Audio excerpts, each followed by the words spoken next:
For those of you that don't know, I'm at a hotel at Disney right now, so you're gonna have to excuse the background, the lighting and everything, but I felt like it was imperative that I record this video, that I post this video, because it is specifically pertaining to Aion 2.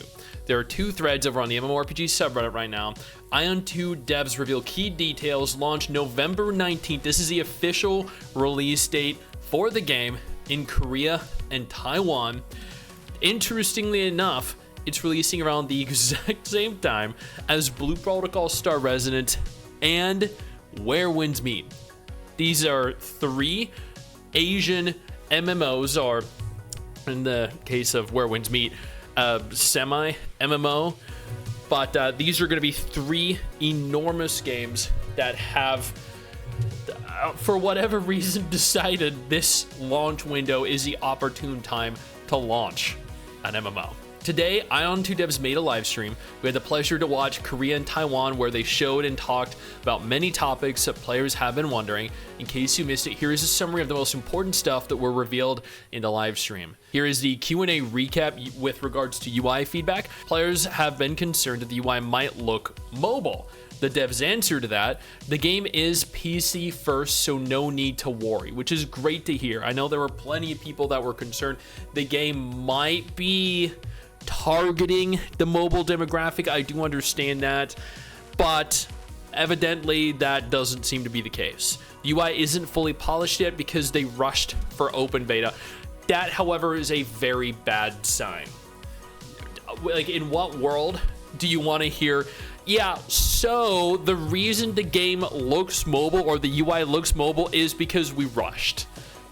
Let's be honest, that is a dog shit reply. But you know, I also want to give them credit here, because they openly admitted this. They stated that we rushed to release the game, so hopefully in the months to come they'll have time to remedy this. For the last broadcast, many UI changes were already made to make it feel better for PC. They also wanted to show UI progression during the demo, which is good. Now, concerning gameplay, systems, dungeons, and PvP. Instant dungeon teleportation is possible, so people can level up without being farmed in front of dungeon entrances. See, Aion was largely about the PvPvE aspect. You would go out into the open world, and you would get farmed the fuck up. Like, legitimately, you got killed everywhere. You got spawn camped everywhere. That was part of the appeal. This was a PvPvE game. But, I mean, I guess that is not their focus anymore. This ensures that leveling isn't interrupted, but it also makes for a much less PvP-oriented game and a much more PvE-focused game. PvP encounters while leveling are being replaced with dedicated PvP content. So, from what I gather from this is that you're not going to be swarmed by PvP, by players in PvP all attacking you, which means that you're probably just going to have like dungeons, battlegrounds, and maybe dedicated PvP areas, for better or for worse. Combat on mobile, since this is cross-platform, there is no full auto combat. However, there are combat assistance features to help mobile players during fights. Combat assistance makes the game more accessible and increases enjoyability for mobile players. You still have to play the game yourself, though. Without this feature, mobile could be considered too hard to play, as seems to be... Dude, if a game is too hard to be played on mobile, then I know this is a foreign concept, but don't put it on mobile. It's that fucking simple. My God, you don't have to make a game easier just so mobile players can play it. What are you thinking? It seems really hard to play PvP or serious PvE with mobile. No, I do get that. I'm totally fine with that. I am totally fine with mobile games now. But at the same time, we as PC gamers shouldn't have to suffer as a direct result of making content accessible for mobile players. The Abyss Zones is where the PvP often happened. This is accessible for 7 hours per week. I'm sorry, what? 7 hours? That's trash. Timer could be extended with items like PvP, or with cash up items, maybe? I don't know. Death and Revival. PvE deaths, revival items can be used. PvP deaths, no reviving crystal if killed by enemy faction. But using a kiosk, you can set yourself a respawn point. This works similar to Aion 1. But do you lose XP when you die? Because you did in Aion 1, then you had to go to the stupid people that would restore your XP after death. I'm gonna be honest with you guys, I hated that. With regards to the factions, the Ilias and Asmodeans are now similar. There's still some differences, but not exaggerated. So we're probably not gonna get like the demonic claws and the tails and shit that the Asmodeans used to have, which is super depressing. Mounts and housing. Mounts can be pets that will carry you. Okay. Housing allows displaying achievements and reward statuses. Okay. Currency system, Kina and Kuna. Kina is in-game currency. Kuna is shop currency. Auction house uses Kina only. Trading possible between Kina and Kuna with a player-driven exchange. Ratios are determined by player economy, similar to Lost Ark. So, following in the footsteps of NCSoft's other games like Blade and Soul Neo Classic, Throne and Liberty. I think Throne and Liberty. I'm not entirely sure. You have auction houses that use in-game currency, but you can purchase in-game currency with real money. Which means, by extension, you can purchase everything with real money.